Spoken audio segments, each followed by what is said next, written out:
नमस्कार साथियों, बहुत बहुत स्वागत है आपका आज की क्लास में। इस क्लास में हम नाटक विधा से कुछ महत्वपूर्ण और नए प्रश्नों को देख रहे हैं। सभी प्रश्न बहुत ही महत्वपूर्ण हैं और हो सकता है कि आने वाली परीक्षाओं में इनसे प्रश्न बन जाए। तो क्लास को पूरा देखिएगा और अपने नोट्स में जो भी प्रश्न नहीं आ रहे हैं उनको ऐड कर लीजिएगा। इससे क्या होता है कि हमें वो प्रश्न हमेशा के लिए याद हो जाता है, चाहे कोई कथन हो या कोई रचना हो। तो इस तरह से आप नोट कर सकते हैं। देखते हैं पहला प्रश्न।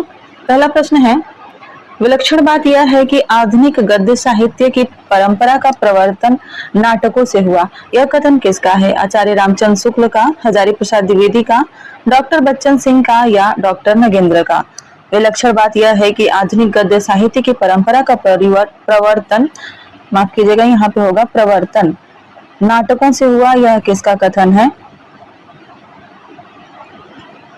सही उत्तर है इसका आचार्य रामचंद्र शुक्ल। यह कथन आचार्य रामचंद्र शुक्ल जी का है। अगला प्रश्न है, लेकिन विलक्षण बात तब होती जब यह परिवर्तन नाटकों से ना होता। यह कथन किसका है? आचार्य रामचंद्र शुक्ल का, रामस्वरूप चतुर्वेदी का, डॉक्टर बच्चन सिंह का या डॉक्टर नगेंद्र का? लेकिन विलक्षण बात तब होती जब यह परिवर्तन परिवर्तन हो गया है, मिसप्रिंट है, जब यह प्रवर्तन नाटकों से न होता। आपको बताना है यह कथन किसका है। सही उत्तर है डॉक्टर बच्चन सिंह। यह कथन डॉक्टर बच्चन सिंह के हिंदी साहित्य का दूसरा इतिहास से है। अगला प्रश्न देख लेते हैं।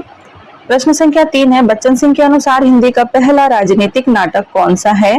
भारत दुर्दशा, अंधेर नगरी, अंधा युग या भारत आरत? डॉक्टर बच्चन सिंह के अनुसार हिंदी का पहला राजनीतिक नाटक कौन सा है इनमें से? सही उत्तर है इसका भारत दुर्दशा। बच्चन सिंह भारत दुर्दशा नाटक को, जो भारतेंदु हरिश्चंद्र जी का नाटक है, इसको हिंदी का पहला राजनीतिक नाटक मानते हैं। प्रश्न संख्या 4 को देखते हैं। बच्चन सिंह के अनुसार हिंदी का पहला आधुनिक नाटक कौन सा है? आषाढ़ का एक दिन, बकरी, अंधेर नगरी या भारत दुर्दशा? डॉक्टर बच्चन सिंह के अनुसार हिंदी का पहला आधुनिक नाटक कौन सा है? सही उत्तर है इसका अंधेर नगरी। बच्चन सिंह अंधेर नगरी नाटक को हिंदी का पहला आधुनिक नाटक मानते हैं। अगला प्रश्न देख लेते हैं। प्रश्न संख्या 5 एक कथन है। देखते हैं कथन क्या पूछा गया है। वह प्रसाद की परंपरा का नया प्रवर्तन लेकर आए। ऐतिहासिक दृष्टि से स्वच्छंदतावाद काल में जो स्थान प्रसाद का है, उत्तर स्वच्छंदता काल में वही स्थान किसका है? बच्चन सिंह के अनुसार यह कथन किसके संबंध में है? धर्मवीर भारती के, जगदीश चंद्र माथुर के, उपेंद्र नाथ अस्क के या मोहन राकेश के? यानी कि ये जो खाली स्थान है, यहाँ पर किसका नाम आएगा? ऐतिहासिक दृष्टि से स्वच्छंदतावाद काल में जो स्थान प्रसाद का है, उत्तर स्वच्छंदतावाद काल में वही स्थान किसका है? सही उत्तर है इसका मोहन राकेश। इन्होंने मोहन राकेश के लिए यह कहा है। आगे बढ़ते हैं। प्रश्न संख्या 6 है, आधे अधूरे एक विवादास्पद नाटक है। विवाद का मुख्य मुद्दा क्या है? नवीन नाट्य प्रयोग किया गया है इसलिए इसका कथानक विवादास्पद है, या मंचन करने में उपयुक्त नहीं है, या पात्रों की अधिकता है? आधे अधूरे एक विवादास्पद नाटक है और विवाद का मुख्य मुद्दा क्या है? किस वजह से यह विवादास्पद नाटक होता है? सही उत्तर है इसका नवीन नाट्य प्रयोग। आपके इस प्रैक्टिस सेट को बनाने के लिए मैंने बहुत सारी किताबों से मदद ली है, जैसे कि आचार्य रामचंद्र शुक्ल को मैंने पढ़ा, रामचंद्र तिवारी से प्रश्न उठाए हैं, डॉक्टर बच्चन सिंह की दोनों आधुनिक हिंदी साहित्य के इतिहास और हिंदी साहित्य का दूसरा इतिहास, दोनों से मैंने प्रश्न बनाए हैं। तो ये सभी प्रश्न जो है ना ऑथेंटिक कहे जा सकते हैं। इन्हें आप अपनी कॉपी में अच्छी तरीके से नोट कर सकते हैं और अपनी क्लास को आप शेयर जरूर कीजिएगा। क्लास कैसी लगी, प्रश्न कैसे हैं, ये भी आप कमेंट करके बता सकते हैं। मैं सारे कमेंट्स देखती हूँ और कोशिश करती हूँ कि उनका रिप्लाई भी करूँ। आगे बढ़ते हैं, अगला प्रश्न देखते हैं। प्रश्न संख्या 7 है, खंडित यात्राएं किसका नाटक है? यह आसान सा प्रश्न होने वाला है। जो प्रश्न नाटक के नाम को डायरेक्ट पूछ लिया जाता है कि किसका नाटक है, वो ज्यादातर आसान प्रश्नों की स्टडी में आते हैं। यहाँ बताना है खंडित यात्राएं किसका नाटक है? नरेश मेहता का, मोहन राकेश का, दुष्यंत कुमार का या जगदीश चंद्र माथुर का? खंडित यात्राएं 1962 में प्रकाशित हुआ था। इसका समय बच्चन सिंह के अनुसार है 1962। तो यह 1962 ईस्वी में प्रकाशित हुआ था और यह जो है नरेश मेहता का नाटक है, यानी कि विकल्प ए सही उत्तर हो जाएगा। इसमें मूल्यों के विघटन का चित्रण किया गया है। यह भी याद रखिएगा कि किस चीज का चित्रण किया गया है। ठीक है, प्रश्न संख्या 8 देखते हैं। एक और अजनबी किसका नाटक है? सुरेंद्र वर्मा का, मनु भंडारी का, मृदुला गर्ग का या उषा प्रियंवदा का? एक और अजनबी किसका नाटक है? एक और अजनबी का प्रकाशन वर्ष है 1972 ईस्वी और यह जो है मृदुला गर्ग का नाटक है। विकल्प सी सही उत्तर हो जाएगा। कुल 40 प्रश्न हैं। 40 प्रश्न में आपको 38 तक सही करना है, 35 से ऊपर सही कीजिए। ठीक है, तो ज्यादा सही रहेगा। प्रश्न संख्या 9 देखते हैं। भारत चीन युद्ध से संबंधित नाटक इनमें से कौन सा है? सूर्य की अंतिम किरण से सूर्य की पहली किरण तक, तांबे के कीड़े, नेफा की एक शाम या घाटियां गूंजती हैं। इसमें से कौन सा नाटक जो है यह भारत चीन युद्ध से संबंधित है? एक अच्छा प्रश्न कहा जा सकता है इसको, इंपॉर्टेंट प्रश्न है। सही उत्तर है इसका नेफा की एक शाम। यह भारत चीन युद्ध पर आधारित है। किसका नाटक है यह नाटक है ज्ञानदेव अग्निहोत्री का।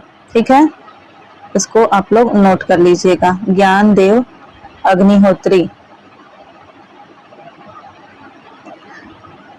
अगला प्रश्न देख लेते हैं। प्रश्न संख्या 10।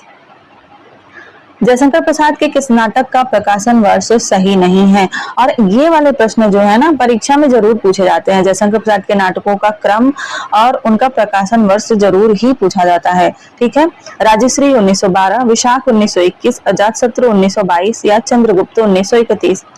इसका प्रकाशन वर्ष सही नहीं है, आपको बताना है।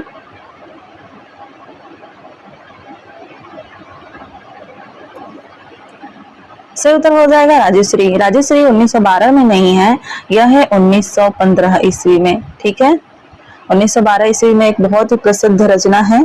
कौन सी रचना है? भारत भारती। आगे बढ़ते हैं। प्रश्न संख्या 11 देखते हैं।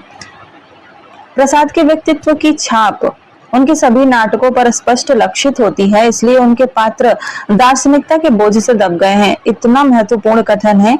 यह असिस्टेंट प्रोफेसर की परीक्षाओं में या यूजीसी नेट की परीक्षाओं में पूछा जा सकता है कि प्रसाद के व्यक्तित्व की छाप उनके सभी नाटकों पर स्पष्ट लक्षित होती है, इसलिए उनके पात्र दार्शनिकता के बोझ से दब गए हैं। आपको बताना यह कथन किसका है? रामचंद्र शुक्ल का, रामचंद्र तिवारी का, हजारी प्रसाद द्विवेदी का या राम स्वरूप चतुर्वेदी का?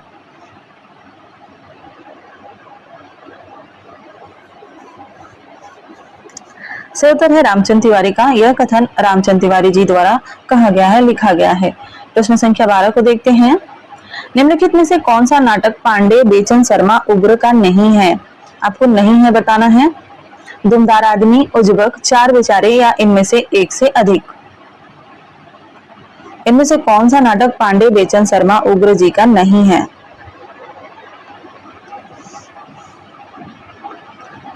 सही उत्तर है दुमदार आदमी। दुमदार आदमी बेचन शर्मा उग्र जी का नाटक नहीं है। तो यह किसका है? यह है जीपी श्रीवास्तव का। ठीक है, जीपी श्रीवास्तव। और यह कब प्रकाशित हुआ है? यह भी तो पूछा जा सकता है। यह प्रकाशित हुआ था 1919 में। अगला प्रश्न देखते हैं। प्रश्न संख्या 13 है। मर्दानी औरत किसका नाटक है? पांडे बेचन शर्मा उग्र का, जीपी श्रीवास्तव का, बद्रीनाथ भट्ट का या सुदर्शन का? मर्दानी औरत किसका नाटक है? सही उत्तर है जीपी श्रीवास्तव। यह नाटक भी जीपी श्रीवास्तव का है, जो कि 1920 ईस्वी में प्रकाशित हुआ था। आगे बढ़ते हैं और अगला प्रश्न देखते हैं। प्रश्न संख्या 14 है। निम्नलिखित में से गोविंद बल्लभ पंत का नाटक कौन सा है? राजमुकुट, भाग्य चक्र, सन्यासी या राजयोग? गोविंद बल्लभ पंत का नाटक इनमें से कौन सा है?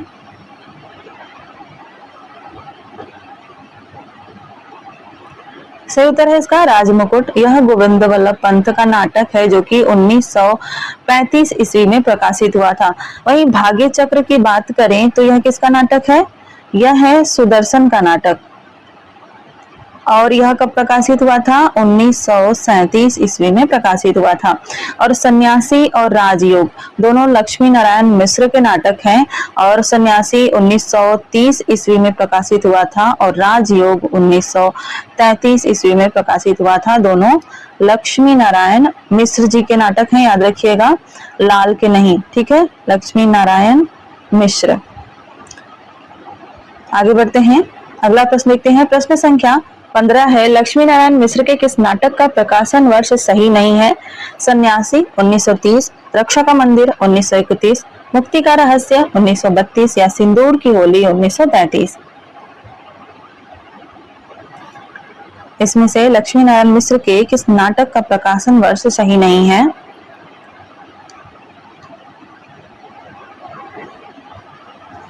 सही उत्तर है सिंदूर की होली। यह 1933 में प्रकाशित नहीं हुआ था, 1934 ईस्वी में प्रकाशित हुआ था। अगला प्रश्न देख लेते हैं। प्रश्न संख्या 16, विद्रोहिणी अम्बा किसका नाटक है? बहुत ही प्रसिद्ध नाटक है और पूछा जा चुका है यह प्रश्न। किसका नाटक है? जगन्नाथ प्रसाद चतुर्वेदी, दुर्गा प्रसाद गुप्त, उदय शंकर भट्ट या हरिकृष्ण प्रेमी? से उत्तर है उदय शंकर भट्ट। या उदय शंकर भट्ट जी का नाटक है, 1935 ईस्वी में प्रकाशित हुआ था। और यह किस प्रकार का नाटक है? यह एक, माफ कीजिएगा, यह एक पौराणिक नाटक है, ठीक है। कभी कभी नाटकों से पूछ लिया जाता है, उनकी श्रेणियां पूछ ली जाती हैं कि किस श्रेणी का नाटक है, ऐतिहासिक है या काल्पनिक है या पौराणिक है। तो यह एक पौराणिक नाटक है, 1935 ईस्वी में प्रकाशित हुआ था। अगला प्रश्न देखते हैं। प्रश्न संख्या 17, पाताल विजय किसका नाटक है? जगन्नाथ प्रसाद चतुर्वेदी, दुर्गा प्रसाद गुप्त, उदय शंकर भट्ट या हरिकृष्ण प्रेमी? पाताल विजय किसका नाटक है? 1936 ईस्वी में यह नाटक जो है वह प्रकाशित हुआ था और यह भी एक पौराणिक नाटक है। यह है हरिकृष्ण प्रेमी जी का नाटक, यानी कि विकल्प डी इसका सही उत्तर हो जाएगा। प्रश्न संख्या 18 को देख लेते हैं। निम्नलिखित में से हरिकृष्ण प्रेमी का कौन सा नाटक ऐतिहासिक नाटक नहीं है? रक्षाबंधन, पाताल विजय, शिवा साधना, प्रतिशोध? इनमें से कौन सा नाटक जो हरिकृष्ण प्रेमी जी का है ऐतिहासिक नहीं है, पूछा गया है। रक्षाबंधन, पाताल विजय, शिवा साधना या प्रतिशोध? सही उत्तर है पाताल विजय। अभी हमने पीछे देखा, पाताल विजय जो है वह पौराणिक नाटक है, 1936 में प्रकाशित, ठीक है। प्रश्न संख्या 19 को देखते हैं। निम्नलिखित में से कौन सी रचना गीति नाट्य है? स्वर्ण विहान, पाताल विजय, शिवा साधना या प्रतिशोध? हरिकृष्ण प्रेमी जी के नाटक हैं और आपको बताना है कि इनमें से गीति नाट्य कौन सा है।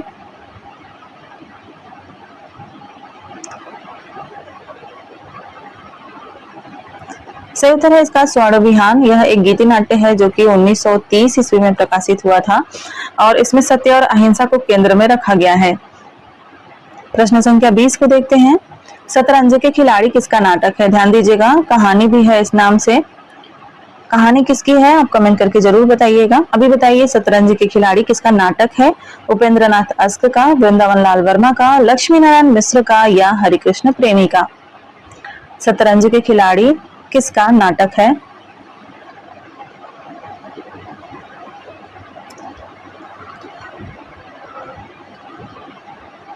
सही उत्तर है विकल्प डी, हरिकृष्ण प्रेमी जी का नाटक है जो कि 1955 ईस्वी में प्रकाशित हुआ था। प्रश्न संख्या 21 को देखिए। कौमुदी महोत्सव किसका नाटक है? प्रसिद्ध नाटक है और यूजीसी नेट की परीक्षा में पूछा जा चुका है। डॉक्टर रामकुमार वर्मा, जगदीश चंद्र माथुर, उदय शंकर भट्ट या उपेंद्र नाथ अस्क? कौमुदी महोत्सव किसका नाटक है?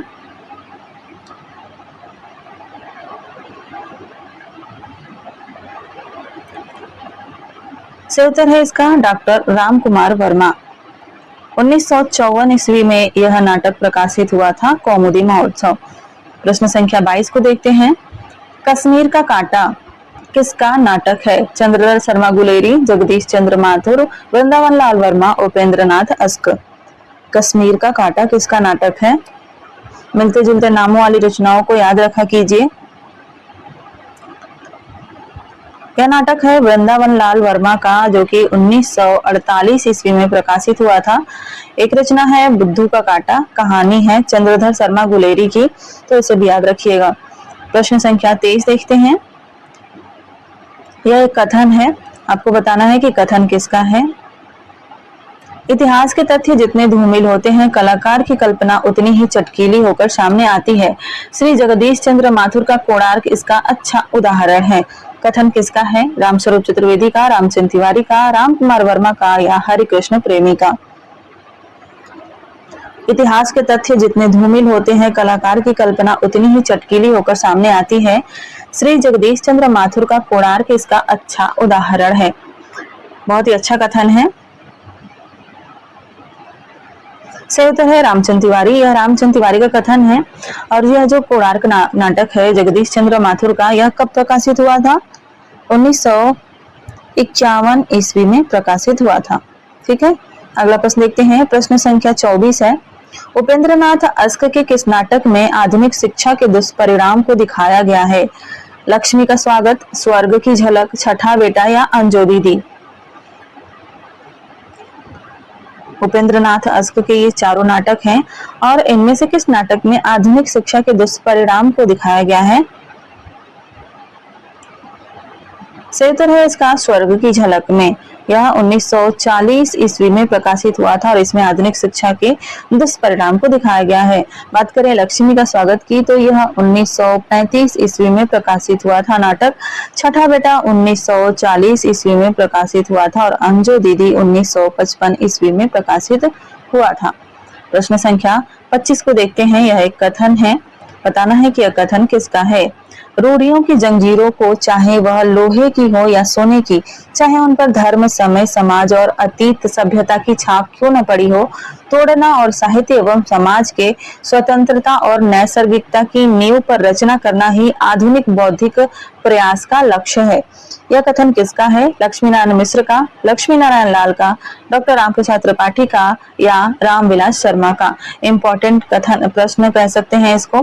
थोड़ा सा कथन लंबा है लेकिन बहुत ही इम्पोर्टेंट है। जिनके भी पाठ्यक्रम में सिंदूर की होली नाटक लगा हुआ है, उनके लिए यह प्रश्न बहुत ही इंपॉर्टेंट हो जाता है।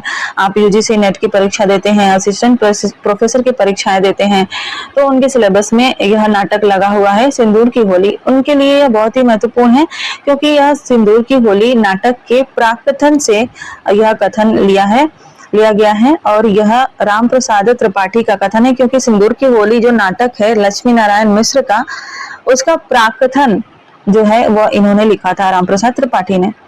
आशा आपको समझ में आ गया होगा। आगे बढ़ते हैं। प्रश्न संख्या 26।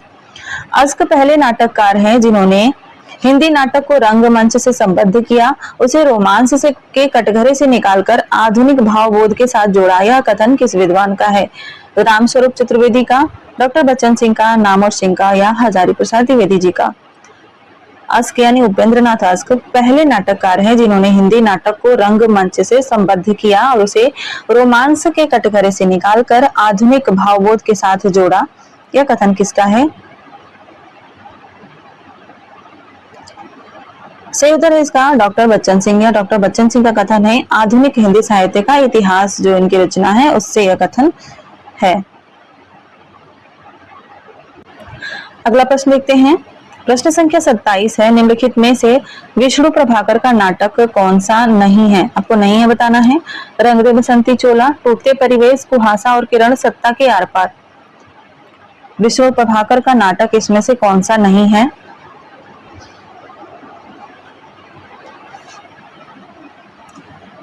सही उत्तर है रंग दे बसंती चोला। किसका नाटक है? 1998 में यह प्रकाशित हुआ था और यह है भीष्म साहनी जी का नाटक। ठीक है, भीष्म साहनी का नाटक है। इनके अलावा अगर बात करें, जो टूटते परिवेश, कुहासा और किरण और सत्ता के आर पार है, यह विष्णु प्रभाकर के नाटक है। प्रकाशन वर्ष देख लेते हैं। टूटते परिवेश 1974 ईस्वी में प्रकाशित हुआ था। इसके अलावा बात करें कुहासा और किरण की, तो यह 1975 में प्रकाशित हुआ था। क्रम वाले प्रश्नों, क्रम से लगाने वाले प्रश्नों में इन दोनों को दिया जा सकता है क्योंकि इनके प्रकाशन वर्ष क्रम से हैं। ठीक है, 1974 और 1975। सत्ता के आर पार की बात करें तो यह 1981 ईस्वी में प्रकाशित हुआ था। अगला प्रश्न देखिए, प्रश्न संख्या 28 है, भीष्म साहनी के किस नाटक का प्रकाशन वर्ष सही नहीं है? आलमगीर 1997, माधवी 1985, कबीरा खड़ा बाजार में 1981 या हानूस 1977। भीष्म साहनी के कौन से नाटक का प्रकाशन वर्ष सही नहीं है? से उत्तर है आलमगीर, जो कि 1997 में न होकर 1999 ईस्वी में प्रकाशित हुआ था। ठीक है, अगला प्रश्न देखते हैं, प्रश्न संख्या 29 है और यह एक कथन है, बहुत ही महत्वपूर्ण कथन है। यह नाटक ना पौराणिक है, ना ऐतिहासिक, न यथार्थवादी, यह तो एक मॉडर्न एलिगरी यानी कि आधुनिक अन्योक्ति का मंचीय रूप है। जगदीश चंद्र माथुर ने यह कथन अपने किस नाटक के लिए कहा है? शारदिया के लिए, कोणार्क के लिए, पहला राजा के लिए या रघुकुल रीति के लिए? यह नाटक ना पौराणिक है, ना ऐतिहासिक, ना यथार्थवादी, यह तो एक मॉडर्न एलिगरी आधुनिक अन्योक्ति का मंचीय रूप है।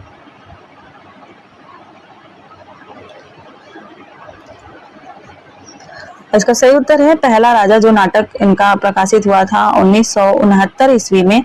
इसकी भूमिका में इन्होंने यह लिखा हुआ है। अगला प्रश्न देखते हैं, प्रश्न संख्या 30 है, सीमांत के बादल किसका नाटक है? शंभुनाथ सिंह का, विनोद रस्तोगी का, लक्ष्मीकांत वर्मा का या मोहन राकेश का? सीमांत के बादल किसका नाटक है?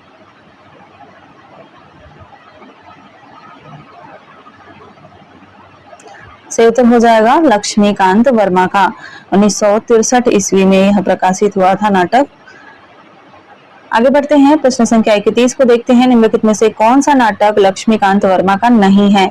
सीमांत के बादल, ठहरी हुई जिंदगी, रोशनी एक नदी है, दीवार की वापसी। कौन सा नाटक लक्ष्मीकांत वर्मा का नहीं है?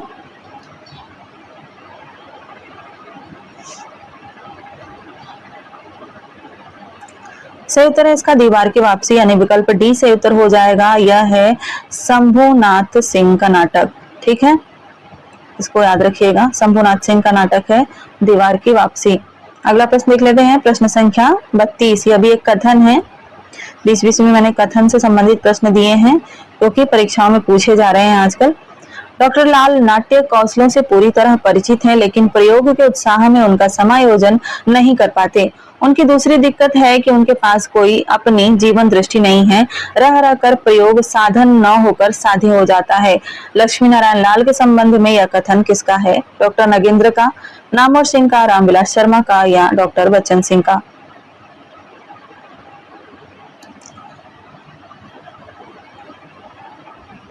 उनके पास कोई अपनी जीवन दृष्टि नहीं है, रह रहकर प्रयोग साधन न होकर साध्य हो जाता है। यह कथन बहुत ही महत्वपूर्ण है और यह डॉक्टर बच्चन सिंह का कथन है, तो इनके कथन तो हमेशा से महत्वपूर्ण हो जाते हैं, परीक्षाओं में हमेशा पूछे जाते हैं। अगला प्रश्न देख लेते हैं, प्रश्न संख्या 33। सब रंग मोह भंग किसका नाटक है? प्रसिद्ध नाटक है, या तो विकल्प में रहता है या डायरेक्ट पूछ लिया जाता है प्रश्न के रूप में। सब रंग मोह भंग किसका नाटक है? सर्वेश्वर दयाल सक्सेना, शंकर शेष, लक्ष्मी नारायण लाल या अमृतलाल नागर?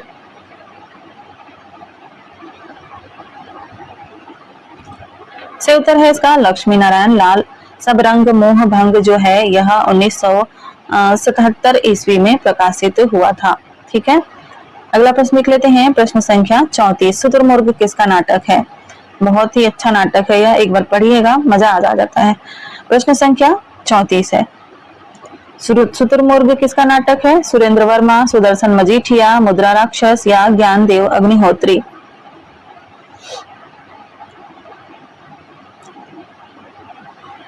कब प्रकाशित हुआ था? 1968 ईस्वी में, और यह नाटक है ज्ञानदेव अग्निहोत्री का, यानी विकल्प डी से उत्तर हो जाएगा। और इसमें नेहरू कालीन राजनीतिक परिस्थितियों पर चोट की गई है। इस नाटक में क्या है यह भी ध्यान रखा जाता है क्योंकि परीक्षा में पूछ लिया जाता है कथन के रूप में।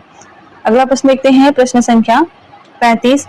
ज्ञानदेव अग्निहोत्री के किस नाटक में टीपू सुल्तान का विदेशियों से युद्ध दिखाया गया है? वतन की आबरू, माटी जागीर, चिराग जल उठा, शुतुरमुर्ग? ज्ञानदेव अग्निहोत्री के किस नाटक में टीपू सुल्तान का विदेशियों से युद्ध दिखाया गया है?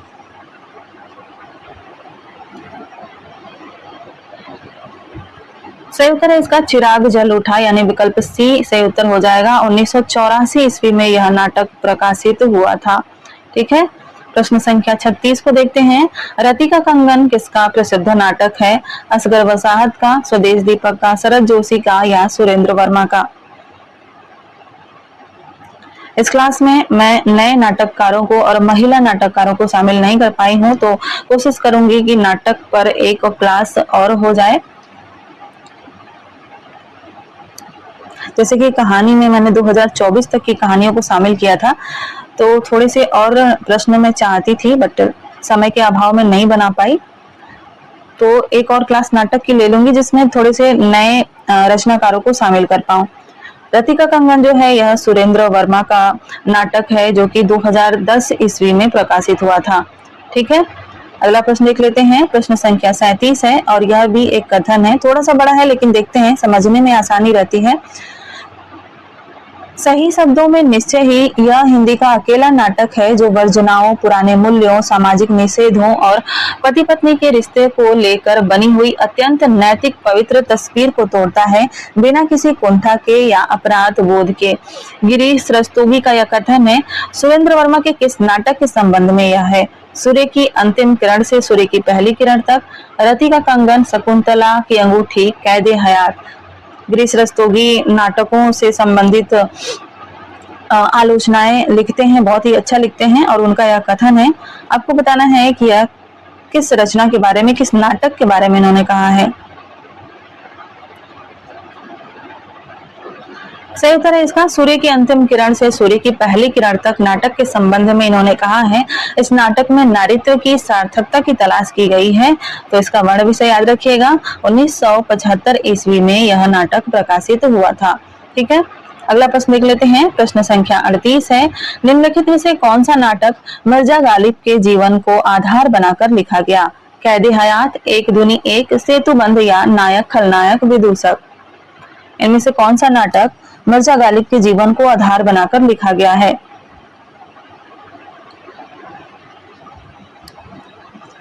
सही उत्तर है इसका कैद ए हयात। यह मिर्जा गालिब के जीवन को आधार बनाकर लिखा गया है। प्रकाशन वर्ष है इसका 1993 ईस्वी। प्रश्न संख्या 39 को देखते हैं। एक तारे की आंख किसका नाटक है? सुशील कुमार सिंह का, मणि मधुकर का, हमीदुल्ला का या दया प्रकाश सिन्हा का? एक तारे की आंख किसका नाटक है? सही उत्तर हो जाएगा इसका मणि मधुकर, यानी विकल्प बी सही उत्तर हो जाएगा। आगे बढ़ते हैं और इस क्लास का अंतिम प्रश्न देखते हैं। क्लास कैसी लगी कमेंट करके जरूर बताइए। प्रश्न है, निम्नलिखित में से कौन सा नाटक कबीर के व्यक्तित्व को केंद्र में रखकर लिखा गया है? रसगंधर्व, बुलबुल की सराय, दुलारी बाई, एक तारे की आंख? इनमें से कौन सा नाटक, इसमें से कौन सा नाटक कबीर के व्यक्तित्व को केंद्र में रखकर लिखा गया है? कबीर यानी कबीरदास।